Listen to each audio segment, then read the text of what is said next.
आज के इस वीडियो में हम एक्सप्लेन करेंगे एक रोमांस ड्रामा मूवी को जिसका नाम है द लवर। इस मूवी को 1992 में रिलीज किया गया था। ये मूवी बहुत से एडल्ट सीन से भरी हुई है और इसी वजह से ये मूवी काफी देशों में बैन भी है। अगर आपकी एज 18 साल से ऊपर है तभी आप इस वीडियो को देखें, नहीं तो आप इस वीडियो को लीव कर सकते हैं। तो चलिए इस मूवी को शुरू करते हैं। मूवी के स्टार्टिंग में हम जेन नाम की एक लड़की को देखते हैं जो कि 15 साल की होती है। जेन बोट की मदद से अपने गांव वापस आती है क्योंकि उसके स्कूल की वेकेशन चल रही थी। इस गांव में उसकी फैमिली रहती है। इसी गांव में उसकी माँ एक स्कूल में टीचर है। जेन के 2 भाई होते हैं, उसमें से एक भाई बहुत सीधा होता है जबकि एक भाई बहुत बिगड़ैल होता है। अपने वेकेशन को खत्म करने के बाद जेन वापस अपने स्कूल जाती है।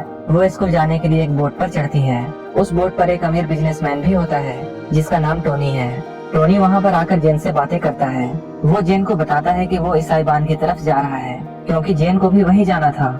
इसलिए टोनी जेन को उसके स्कूल तक छोड़ने की बात कहता है। ये लोग किनारे पर उतर जाते हैं। इसके बाद टोनी जेन को अपनी कार में लेकर ईसाई बान की तरफ बढ़ने लगता है। जेन टोनी को बताती है कि वो 17 साल की है। वो यहाँ पर झूठ बोलती है जबकि वो बस 15 साल की थी। इन दोनों के बीच बहुत सारी बातें होती हैं। बातों ही बातों में टोनी जेन के हाथ को पकड़ लेता है। जेन इस पर कुछ भी रिएक्ट नहीं करती है क्योंकि जेन को भी टोनी पसंद आने लगा था। टोनी उसे हॉस्टल के पास छोड़कर चला जाता है। अगले दिन जब जेन स्कूल जा रही होती है वो टोनी की कार को स्कूल के बाहर देखती है जो कि उसे देखने के लिए आया था। जेन टोनी को देखकर समझ जाती है कि टोनी उससे प्यार करने लगा है। इसके बाद वो टोनी के कार के पास आती है और उसके विंडो को किस करके स्कूल में चली जाती है। अगले दिन हम देखते हैं जेन अपने दोस्त के साथ हॉस्टल में डांस कर रही होती है। तभी टोनी वहाँ अपनी कार से आ जाता है। जेन उसे देखकर उसके पास आती है। टोनी उसे लेकर एक रूम में ले जाता है। उस रूम में जाकर ये दोनों एक दूसरे के क्लोज आते हैं, लेकिन टोनी उसके साथ इंटीमेट होने के लिए घबराता है क्योंकि जेन अंडर एज थी। लेकिन जेन को ये सब कुछ पता होता है और जेन इन सब के लिए रेडी होती है। इसके बाद टोनी जेन के कपड़े को उतार देता है और दोनों यहाँ पर इंटीमेट होते हैं। इंटीमेट होने के बाद जब ये लोग एक दूसरे से बातें कर रहे होते हैं तब जेन टोनी को बताती है वो बड़ी होकर एक राइटर बनना चाहती है। इसके बाद जेन उसे अपने घर के फाइनेंशियल प्रॉब्लम्स के बारे में भी बताती है। इन दोनों का मिलना जुलना और इंटीमेट होना लगातार चलता रहता है।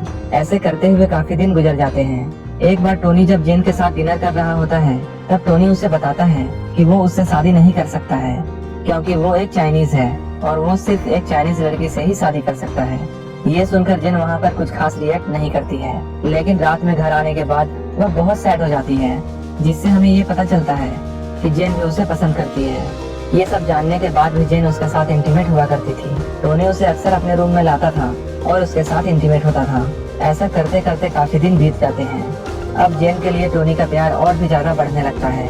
एक बार जेन फिर से अपने गांव वेकेशन में वापस आती है तब टोनी उसे छोड़ने के लिए आता है। जेन की माँ भी टोनी को देखती है। कुछ दिन पहले जेन की माँ को जेन के हॉस्टल से एक लेटर आया था कि जेन वहाँ पर 2-3 दिन तक नहीं थी। इसी बात को लेकर उसकी माँ को जेन पर शक होने लगता है कि टोनी और जेन का अफेयर चल रहा है। जेन की माँ जब उससे इस बारे में पूछती है तब जेन उससे कहती है उसका किसी के साथ अफेयर नहीं चल रहा है, टोनी बस उसका दोस्त है। वो अपनी माँ को टोनी की फैमिली के बारे में भी बताती है। वो बहुत ही ज्यादा अमीर घराने से है।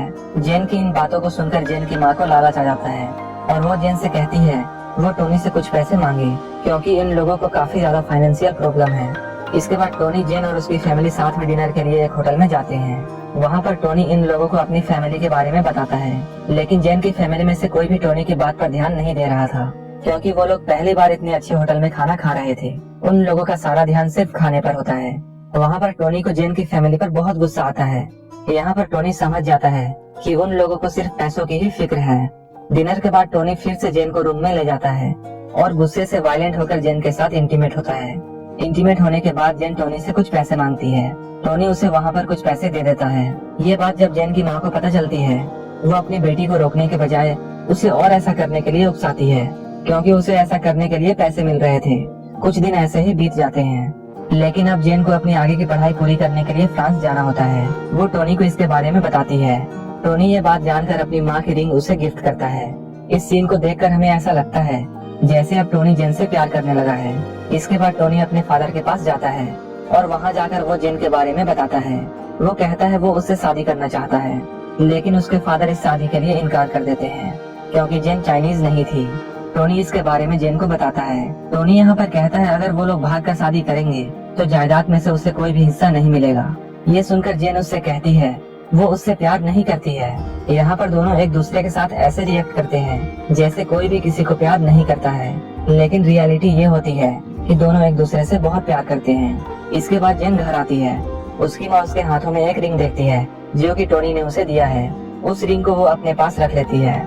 जेन का भाई जब उस रिंग को देखता है तब वो उससे पूछता है, क्या तुम टोनी के साथ सोई हो?